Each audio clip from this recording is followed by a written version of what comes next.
about 17 to 20% of what we say, all right? And when your body disagrees with your face, people believe your body. Excuse me, when your body disagrees with your words, people believe your body. When your face disagrees with your body, people believe your face. So, a lot of what I teach is words, but let's talk about this body. And now, I am going to walk into territory that is uncomfortable. The kind of territory that we don't talk about enough, but that I think we have to talk about. Now let's talk about marginalized kids. By marginalized kids, I mean kids that you look at, and based on their external appearance, you make a judgment about them. Name for me groups of marginalized kids in America. Kids with autism, or any kind of a developmental difference. Overweight kids are lazy. Emo kids, the kids who are, have the, purple spiked hair, the razor blade. That's not exactly emo, but these kind of kids. If you ask these kids what bothers them about people, they always say the same thing. People are always staring at me, man. And then you want to go like, well, dude, you know you have a razor blade in your cheek, right? But who were those kids? Who were those kids in 8th grade? Who were they? Those were the invisible kids. Those were the invisible kids. I'm going to ask you, speaking of invisible kids, someone remind me during the break to teach you guys the DOT project, okay? Those are the invisible kids. What other groups? The gender atypical kids, the gender atypical sexual minority kids. We know who they are. Who else? You're leaving out the most obvious one because for some reason it's the most uncomfortable for you to say. The sexual kids, what? The gay kids, the sexual minority kids, yeah, gay kids. Nerds? Okay. Black kids. Yeah, is anyone, are you going to deny race here and racism? We make judgments about kids all the time based on their race. So, I am driving my 9-year-old girls, and they're sitting in the back seat, and I am in North Philadelphia, and there are 3 Latino men, and they are sitting, standing by the side of the road, just talking to each other, and one of them holds a brown paper bag. What do?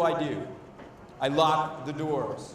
3 white girls walk into Wawa, and they pick up a bag of Doritos and a can of Coke, and they begin throwing amongst each other. What does the store manager say? Nothing. 3 black girls or 3 Latinas speaking Spanish. What does the store owner do? You're out of my store. I'm walking on the street, and a young black man is walking towards me, and he's 14, 15 years old, and he's wearing a hoodie, and it's 45 degrees out, and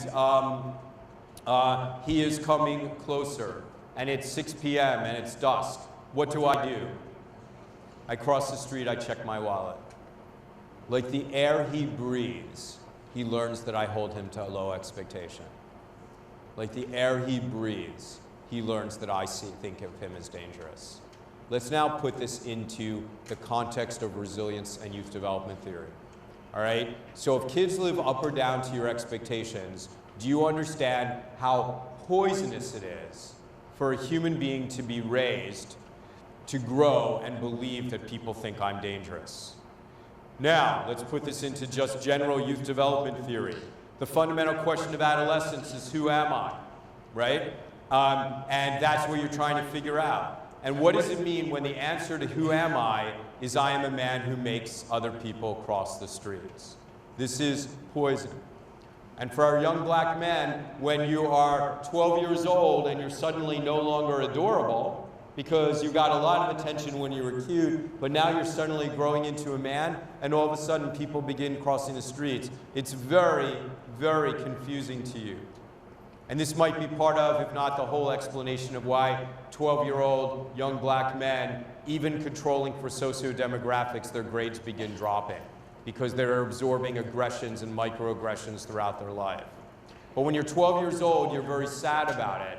And when you're 14 years old, you're quite angry about it. And when you're 16 years old, you've figured out what to do about it.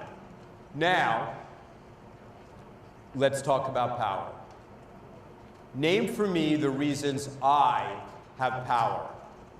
Me, Ken Ginsburg. Name why I have power. I'm male. Gender typical male. I'm educated. I have 27 years of education. What else? I'm white, depending on how you define white. All right? And what else? Wealthy. I'm rich. Okay, seriously, I don't want, my problems are like putting aside enough money for vacation and to pay my kids for college. Those are my problems. I'm rich. Okay, what else?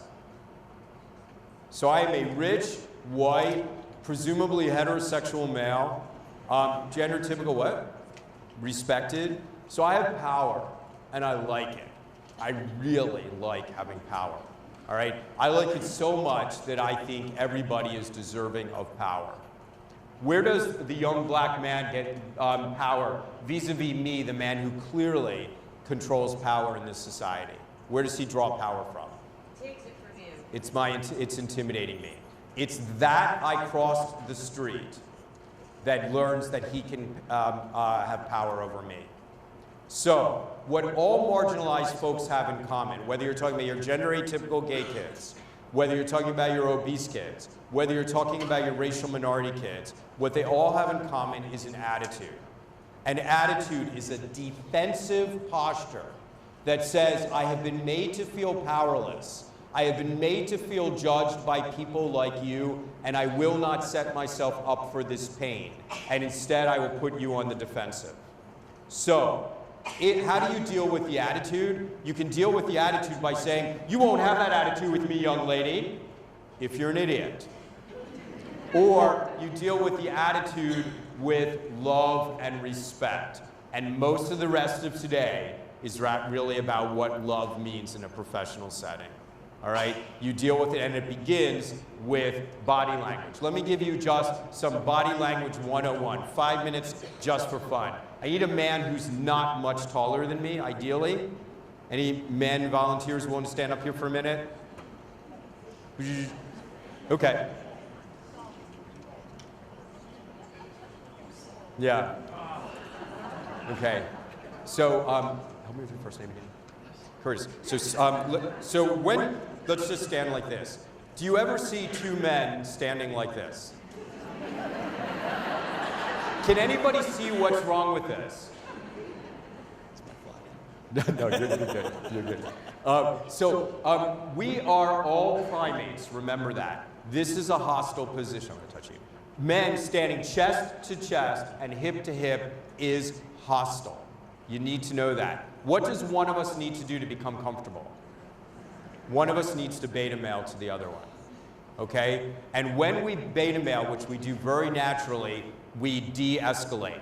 For women in the room, let's be clear. When a man is trying to dominate you, you won't have that same instinctual reaction, but he will still come and he will chest you. Now, Curtis is a young, marginalized man, right? He's not trusting people. He's assuming people are going to take power away from him. Who needs control in this situation, me or him?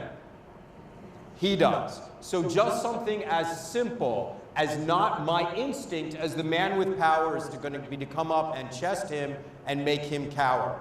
But when I do something as simple as, good to see you, Curtis, welcome, and I do the beta mailing to him, things begin getting de-escalated, something subconsciously and intuitively begins happening in his mind, and he says this is going to be a different kind of interaction. Thank you, you can have a seat. Now let's talk now about women. All right, what is female aggression? So first name? So Amy, don't worry, you're not going to have to do anything but sit there. So Amy is the new kid at school, and frankly, I'm not sure she's cool enough to hang out with my friends. So she comes to the lunch table to me, and what do I do as a 16-year-old girl? I go like this. Female aggression is, you're not even worth it.